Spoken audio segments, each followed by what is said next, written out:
জলবায়ু পরিবর্তনের ঝুঁকি কমানো উন্নত দেশগুলোর নৈতিক দায়িত্ব বললেন প্রধানমন্ত্রী ন্যাপ এক্সপোর উদ্বোধন।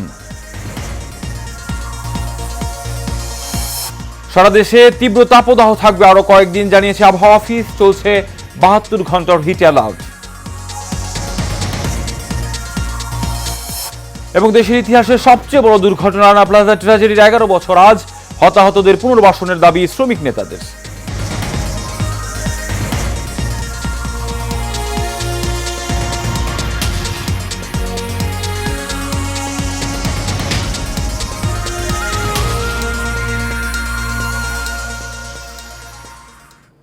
স্বাগত এশিয়ান সকালের সংবাদের সঙ্গে আছি আমি কাউসার আহমেদ। এখন শুনছিলেন বিআরবি কেবল ইন্ডাস্ট্রিজ লিমিটেড সংবাদ শিরোনাম। চলে যাচ্ছি বিস্তারিত সংবাদে।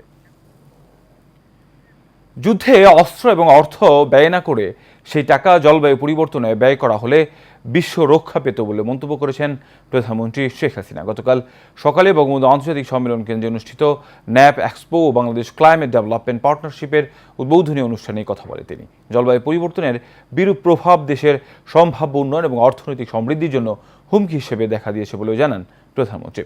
এচএমইতে রিপোর্টে থাকছে বিস্তারিত। সকালে বঙ্গবন্ধু আন্তর্জাতিক সম্মেলন কেন্দ্রে অনুষ্ঠিত ন্যাপ এক্সপো ও বাংলাদেশ ক্লাইমেট ডেভেলপমেন্ট পার্টনারশিপের উদ্বোধনী অনুষ্ঠানে যোগ দেন প্রধানমন্ত্রী শেখ হাসিনা। এ সময় প্রধানমন্ত্রী বলেন, জলবায়ু পরিবর্তনের বিরূপ প্রভাব দেশের সম্ভাব্য উন্নয়ন এবং অর্থনৈতিক সমৃদ্ধির জন্য হুমকি হিসেবে দেখা দিয়েছে। জলবায়ু পরিবর্তনের এ বিরূপ প্রভাব আমাদের সম্ভাব্য উন্নয়ন এবং অর্থনৈতিক সমৃদ্ধির জন্য হুমকি হিসেবে দেখা দিয়েছে। অব্যাহত বৈশ্বিক উষ্ণায়নের ফলে সমুদ্রতলের উচ্চতা বৃদ্ধি পাচ্ছে। তিনি বলেন, যুদ্ধে অস্ত্র এবং অর্থ ব্যয় না করে যদি জলবায়ু পরিবর্তনে ব্যয় করা হতো তাহলে এর বিরূপ প্রভাব থেকে বিশ্বের মানুষ রক্ষা পেত। এই যুদ্ধে অস্ত্র এবং অর্থ ব্যয় না করে সে টাকাগুলি এই জলবায়ু পরিবর্তনে যদি ব্যয় করা হতো তো বিশ্বটা রক্ষা পেত। আগামী 27 বছরে ন্যাপ গৃহীত কর্মপরিকল্পনা সমূহ বাস্তবায়নের জন্য সুনির্দিষ্ট তহবিল ও অতিরিক্ত আর্থিক সংস্থানের ব্যবস্থা গ্রহণে ধনী দেশ ও আন্তর্জাতিক সম্প্রদায়ের প্রতি আহ্বান জানান তিনি। 27 বছর ন্যাপে গৃহীত কর্মপরিকল্পনা সমূহ বাস্তবায়নের জন্য আমাদের প্রায় 230 মিলিয়ন মার্কিন ডলারের প্রয়োজন।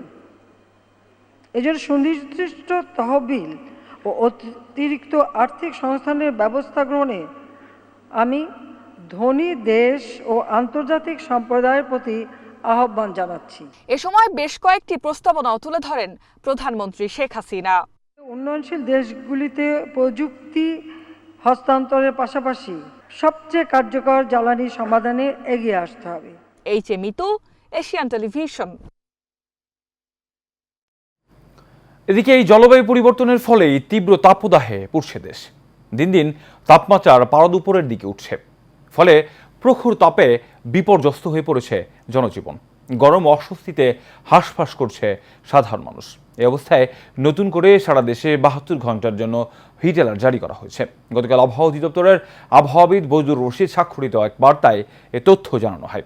এতে আরও বলা হয়েছে, দেশের উপর দিয়ে চলমান তাপপ্রবাহ আরও 72 ঘন্টা অব্যাহত থাকতে পারে। বাতাসে জলীয় বাষ্পের আধিক্যের কারণে জনজীবনের অস্বস্তি আরও বাড়তে পারে। এর আগে গত 19 এপ্রিল তীব্র তাপপ্রবাহের কারণে প্রথমবার 3 দিনের হিট অ্যালার্ট জারি করা হয়েছিল।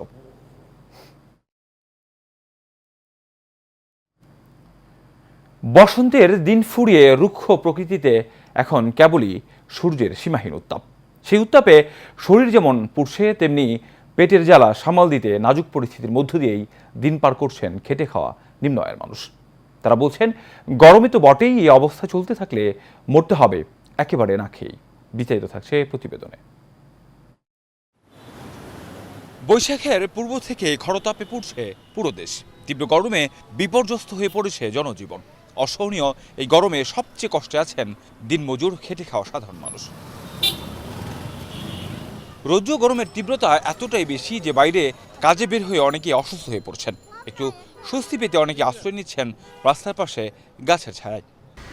গেঞ্জি করতে দিয়েছি, শার্টরা হনিদার না গরম, রোডের গরম তরো বেশি, গাড়ির গরম, রোডের গরম, সব কিছু গরম।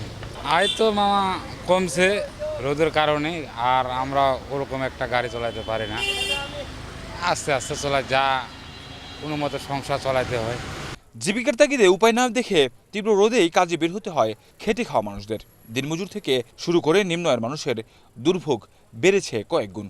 বেচা কিনা অনেক কম, আপনার রাস্তাঘাটে মানুষ নেই, গরমে ঘরের ভিতরে তাহে অনেক। আমরা তো দিন মজুর, মনে করেন আমার সেরকম ইনকাম হইতেছে না তাপমাত্রার মধ্যে। অসুস্থ হলে কোনো করা কিছু আছে, পেটে খাবে জি, বউ আছে ছোলা আছে, খাবে কি? বড় আক্ষেপ করি বললেন, রোদ বৃষ্টি আর ঝড় শীত যাই হোক না কেন রাস্তায় বের না হলে মরতে হবে না খেয়ে। কাউসার আহমেদ, এশিয়ান টেলিভিশন, ঢাকা। যে কোনো কারখানায় এখন থেকে শ্রমিক ইউনিয়ন গঠন করা যাবে বলে জানিয়েছেন আইনমন্ত্রী আনিসুল হক। গতকাল সচিবালয়ে নিজ দফতরে মার্কিন বাণিজ্য প্রতিনিধি দলের সঙ্গে বৈঠকের পর সাংবাদিকদের তিনি এই কথা বলেন। মন্ত্রী বলেন, মার্কিন প্রতিনিধি দল মূলত বাংলাদেশের শ্রম আইন, শ্রমিকদের অধিকার ও শ্রমিক আইনের যে সংশোধন হচ্ছে তার বর্তমান পরিস্থিতি জানতে চেয়েছে।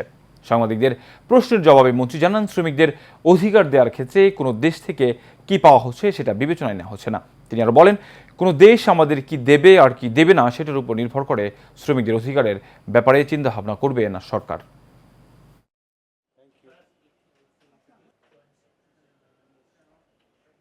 আমার মনে হয় না এই পার্লামেন্টে আইনটা পাস হবে, কারণ আরেকবারও একটা মিটিং করতে হবে। আমরা যেই সব সিদ্ধান্ত নিয়েছি সেটা স্টেক হোল্ডারদের সাথে সকলের সাথে আলাপ আলোচনা করে আমার মনে হয় বাজেট সেশনে শেষের দিকে যখন বাজেট পাস হয়ে যাবে তারপরে যে একটু সময় থাকবে তখন এটা পাস হতে পারে।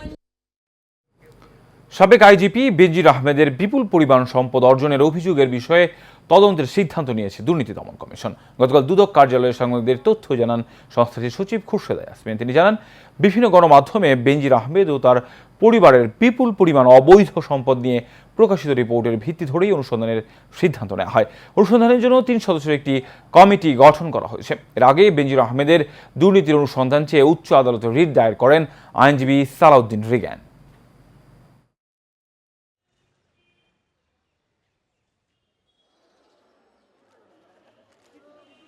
সাবেক আইজিপি জনাব বেনজির আহমেদের বিরুদ্ধে অবৈধ সম্পদ অর্জনের অভিযোগ অনুসন্ধানের জন্য অনুমোদন দেওয়া হয়। সংশ্লিষ্ট আইন ও বিধি মোতাবেক নির্ধারিত সময়সীমার মধ্যে অনুসন্ধান সমাপ্ত করে আইনানুগ ব্যবস্থা গ্রহণ করা হবে। কারিগরি শিক্ষা বোর্ডের সিস্টেম অ্যানালিস্ট শামসুজ্জামানের দেয়া তথ্যে যাদের নাম আসছে তাদের সকলকেই জিজ্ঞাসা করা হবে বলে জানান গোয়েন্দা পুলিশ প্রধান মোহাম্মদ হারুনুর রশিদ। এদিকে ঈদের একদিন আগে এটিএম বুথের সিকিউরিটি গার্ডকে হত্যার ঘটনায় প্রধান আসামি আরিফুলকে গ্রেফতার করেছে গোয়েন্দা পুলিশ। একই দিনে উপবৃত্তি টাকা দেওয়ার নামে প্রতারক চক্রকে গ্রেফতার করেছে র্যাব। সাইফুল ইসলাম ননের রিপোর্টে থাকছে বিস্তারিত। গত 10 এপ্রিল ভোর আনুমানিক 5টায় গুলশান শাহাদাতপুর মধুমতি ব্যাংকের এটিএম বুথে কর্মরত সিকিউরিটি গার্ডকে হত্যা করে টাকা ছিনিয়ে নেয়ার অভিযোগে আরিফুল ইসলামকে গ্রেপ্তার শেষে সংবাদ সম্মেলন করেন গোয়েন্দা পুলিশ। সংবাদ সম্মেলনে জানানো হয়, হত্যার সাথে সরাসরি জড়িত ছিলেন আরিফুল ইসলাম। একটা হত্যাকাণ্ড এবং সেখানে সে একদম পরিষ্কারভাবে যা বলেছে, আমাদের ক্যামেরা এবং তার জবানবন্দি, তার ড্রেস সব কিছুই কিন্তু সে আমাদের কাছে স্বতঃস্ফূর্তভাবে স্বীকার করেছে। সংবাদ সম্মেলনে সাংবাদিকদের ডিবি প্রধান বলেন, কারিগরি শিক্ষা বোর্ডের অনেককেই জিজ্ঞাসাবাদ করা হবে। সিস্টেম অ্যানালিস্ট প্রধান আসামি যে গ্রেপ্তার করলাম, সে 164-এ যা যা বলেছেন তা আমরা অনেক কিছু শুনেছেন। যাদের নামে এসেছে তাদেরকে প্রত্যেককে আমরা পর্যায়ক্রমে ডাকবো। এদিকে শিক্ষা উপবৃত্তি টাকা দেওয়ার নামে প্রতারণার মূল পরিকল্পনাকারী জাকির হোসেন এবং ওসমান গনি সহ এই চক্রের 8 জনকে গ্রেপ্তার করেছে র্যাব 5। র্যাব জানান, এই চক্রটি 2007 সাল থেকে সাধারণ মানুষের সাথে প্রতারণা করে প্রচুর টাকা হাতিয়ে নিয়েছে। যে সকল মোবাইল নাম্বার দিয়ে তারা এই সকল কাজগুলি করে, অলরেডি আমরা প্রায় 1861টা মোবাইল নাম্বার আমরা আইডেন্টিফাই করতে সক্ষম হয়েছি, যেগুলো আমাদের কাছে আছে। বাপ্পি মোল্লা, বাবা হচ্ছে খোকন মোল্লা, তার একদিনে তার অ্যাকাউন্টে এইভাবে 8,85,000 টাকা এসেছে। এবং আমি যাকে আমরা ধরেছি মোহাম্মদ জাকির হোসেন, আমরা যখন ধরেছি ওই দিনই শুধুমাত্র তার অ্যাকাউন্টে 2 লক্ষ টাকার উপরে আদান প্রদান হয়েছে। এমন প্রতারণার হাত থেকে রক্ষা পেতে কারো বিকাশ, নগদ এবং ব্যাংকের তথ্য মোবাইল ফোনে না দেওয়ার আহ্বান জানান র্যাব। সবচেয়ে বড় সাজেশন হচ্ছে আমাদেরকে সতর্ক হতে হবে। আমরা কিন্তু সবসময় দেখি যে ওটিপি নাম্বার কাউকে দিবেন না, ওটিপি নাম্বার কাউকে দিবেন না। সো এগুলো যদি আমরা সতর্ক হই, ওটিপি নাম্বার যদি না দেই, তাহলে কিন্তু সবচেয়ে আমরা এই প্রতারণা থেকে বাঁচতে পারি। Saiful Islam Nayan, Asian television, Dhaka. দুদিনের রাষ্ট্রীয় সফরে বাংলাদেশে এলেন কাতারের আমির Sheikh Tamim bin Hamad Al Thani. বিশেষ বিমানে গতকাল হযরত শাহজালাল আন্তর্জাতিক বিমানবন্দরে পৌঁছান তিনি। বিমানবন্দরে রাষ্ট্রপতি মোহাম্মদ শাহাবুদ্দিন তাকে স্বাগত জানান। প্রধানমন্ত্রী শেখ হাসিনা 2024 সালের জানুয়ারিতে সরকার গঠনের পর মধ্যপ্রাচ্যের কোনো দেশ হতে এটি প্রথম উচ্চ পর্যায়ের রাষ্ট্রীয় সফর। আজ সকালে পর রাষ্ট্রমন্ত্রী ডক্টর হাসান মাহমুদ কাতারের আমিরের সঙ্গে সৌজন্য সাক্ষাৎ করবেন। এরপর গণভবনে প্রধানমন্ত্রী শেখ হাসিনা কাতারের আমিরের সঙ্গে প্রথমে একান্ত বৈঠক এবং পরে আনুষ্ঠানিক দ্বিপক্ষীয় বৈঠক করবেন। রাষ্ট্রপতি মোহাম্মদ শাহাবুদ্দিন বঙ্গভবনে কাতারের আমিরের সৌজন্যে মধ্যাহ্নভোজের আয়োজন করবেন। তার সফরকালে দুই দেশের মধ্যে 6টি চুক্তি এবং 5টি সমঝোতা স্মারক সই হওয়ার কথা রয়েছে।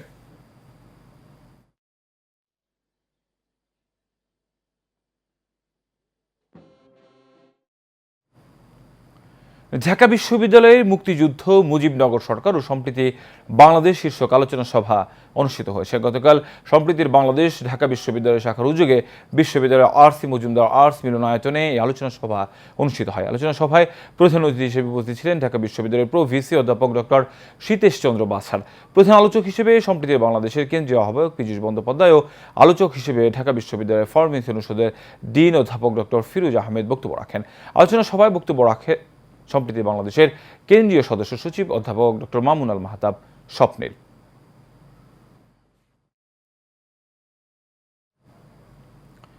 রানা প্লাজা ট্র্যাজেডির 11 বছর আজ। সেই দিনের বিভীষিকাময় স্মৃতি আজও তাড়া করে বেড়ায় বেঁচে থাকা শত শত শ্রমিককে।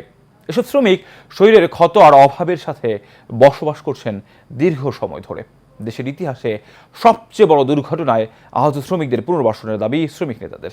বিস্তারিত দেওয়ানি মনের রিপোর্টে। মানুষের মতো মানুষ করবো আমার সন্তানের, আর এই চিন্তা করেই আমি ওই রাক্ষসী রানা প্লাজায় আমি গেছি। আর ওই রানা শিলা বেগম 2 বছরের কন্যা সন্তানকে রেখে স্বামী মারা যাওয়ার পর দুবেলা দুমুঠো খেয়ে পড়ে একটু ভালো থাকার আশায় বরিশাল থেকে সাভারে এসে চাকরি নিয়েছিলেন রানা প্লাজা ভবনের 6 তলায় ইথারটেক্স লিমিটেড কারখানায়। গার্মেন্টসে চাকরি করে উপার্জিত অর্থ দিয়ে সন্তানকে নিয়ে ভালো থাকার যে স্বপ্ন দেখেছিলেন শিলা বেগম, 2013 সালের 24 এপ্রিল সেই স্বপ্ন পরিণত হয় দুঃস্বপ্নে। দীর্ঘ 11টি বছর ধরে অসহ্য যন্ত্রণা বয়ে বেড়ানো শিলা বেগমের পেটে নতুন করে ধরা পড়েছে টিউমার। আমার এই অসুস্থ শরীরে আমার অনেক কষ্ট হয়। এই ক্যান্সার মধ্যে আমি আর থাকতে পারতেছি না। আমি চাই সুস্থ এই ক্যান্সার মধ্যে বাইরেতে। আমার এই দেহটার মধ্যে 8টা টিউমার, কিন্তু এর যে কত যন্ত্রণা একমাত্র আমি জানি। রানা প্লাজার দুর্ঘটনায় আহত আরেক শ্রমিক নীলুফা বেগম কাজ করতেন রানা প্লাজা ভবনের 5 তলায়। দুর্ঘটনার পর কিছু ক্ষতিপূরণ পেলেও বর্তমানে চিকিৎসার ব্যয় বহন করতে গিয়ে ঋণে জর্জরিত হয়ে মানবেতর জীবনযাপন করছেন তিনি। শুধু শিলা কিংবা নীলুফা বেগমই নয়, মানবেতর জীবনযাপন করা রানা প্লাজার দুর্ঘটনায় আহত অন্য শ্রমিকেরা নিজেদের অসহায়ত্বের বর্ণনা দিয়ে বলছেন, বেঁচে ফেরা জীবনটাই যেন সবচাইতে বড় অভিশাপ তাদের।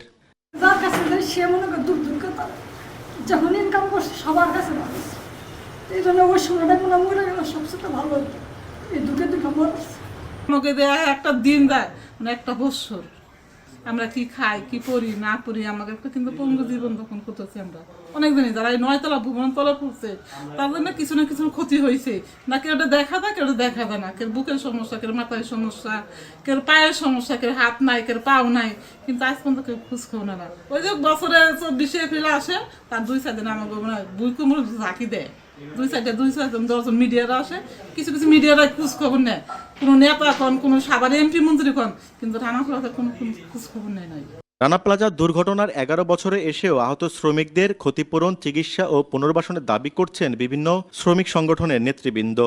এই শ্রমিকদের নিয়ে যতদিন পর্যন্ত এটার একটা শুরু হয়, একটা ফয়সালা না হয়, আমরা আন্দোলন সংগ্রাম করে যাব এবং তাদের জন্য সুব্যবস্থা, স্থায়ী বাসস্থান এবং সুচিকিৎসা যেন সরকার করে, এই দাবিটাই আমরা করে যাচ্ছি। 2013 সালের 24 এপ্রিল সাভারের রানা প্লাজা ভবন ধসে 1175 জন শ্রমিক নিহত হয়। এ সময় আহত হয় 2000-এরও বেশি মানুষ, যা বিশ্বের ইতিহাসে তৃতীয় বৃহত্তম শিল্প দুর্ঘটনা হিসেবে বিবেচিত হয়েছে।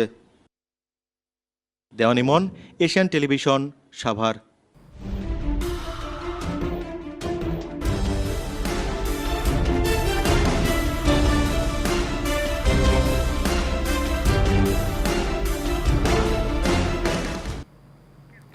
ব্রাহ্মণবাড়িয়ার কসবা সীমান্তে ভারতীয় সীমান্তরক্ষী বাহিনী বিএসএফের গুলিতে এক বাংলাদেশি যুবক নিহত হয়েছে। গতকাল উপজেলার বাইক ইউনিয়নে পুটিয়া সীমান্ত এলাকায় এই ঘটনা ঘটে। নিহত যুবকের নাম হাসান। নিহত চাচাতো ভাই আরিফ জানান, হাসান ভারত থেকে চিনি চোরাচালানের শ্রমিকের কাজ করতেন। সকালে সীমান্ত থেকে চিনি আনতে গেলে বিএসএফ গুলি চালায়। পরে তাকে উদ্ধার করে উপজেলা স্বাস্থ্য কমপ্লেক্সে নিয়ে গেলে কর্তব্যরত চিকিৎসক তাকে মৃত ঘোষণা করেন।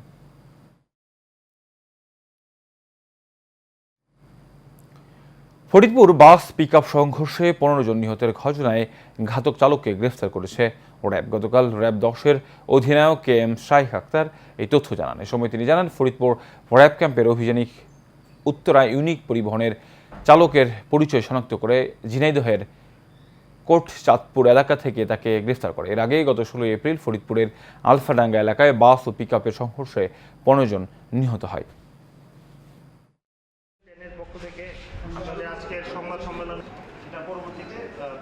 HM স্টিল চট্টগ্রাম সংবাদ।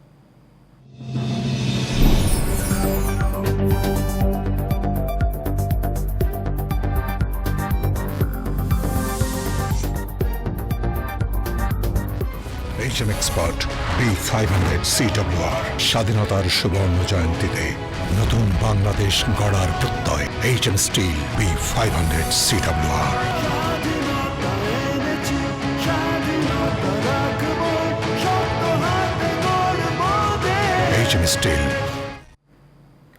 মহানগর আওয়ামী লীগের উদ্যোগে ঈদ উল ফিতর পুনর্মিলনী অনুষ্ঠিত হয়েছে। নগরীর একটি কনভেনশন সেন্টারে অনুষ্ঠিত পুনর্মিলনীতে সভাপতিত্ব করেছেন মহানগর আওয়ামী লীগের সভাপতি মাহতাবউদ্দিন চৌধুরী। প্রচার সম্পাদক শফিকুল ইসলাম ফারুকের সঞ্চালনায় অনুষ্ঠানে মহানগর আওয়ামী লীগের সাধারণ সম্পাদক আজম ও নাসিরউদ্দিন সহ সভাপতি নঈমউদ্দিন চৌধুরী, সাংগঠনিক সম্পাদক নোমান আল মাহমুদ, শফিক আদনান চৌধুরী, হাসান মাহমুদ হাসনি, সম্পাদক মণ্ডলীর সদস্য চন্দন ধর, মশিউর রহমান চৌধুরী সহ বিভিন্ন থানা এবং ওয়ার্ড আওয়ামী লীগ ও ভাতৃপ্রতিম অঙ্গ ও সহযোগী সংগঠনের নেতৃবৃন্দ অনুষ্ঠানে বক্তব্য রাখেন।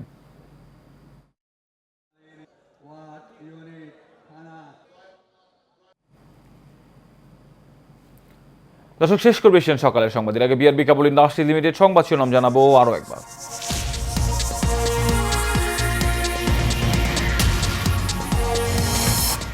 জলবায়ু পরিবর্তনের ঝুঁকি কমান উন্নত দেশগুলোর নৈতিক দায়িত্ব বললেন প্রধানমন্ত্রী। ন্যাপ এক্সপোর উদ্বোধন। সারা দেশে তীব্র তাপদাহ থাকবে আরো কয়েকদিন, জানিয়েছে আবহাওয়া অফিস। চলছে 72 ঘন্টার হিট অ্যালার্ট। এবং দেশের ইতিহাসে সবচেয়ে বড় দুর্ঘটনা রানা প্লাজা ট্র্যাজেডির 11 বছর আজ। হতাহতদের পুনর্বাসনের দাবি শ্রমিক নেতাদের।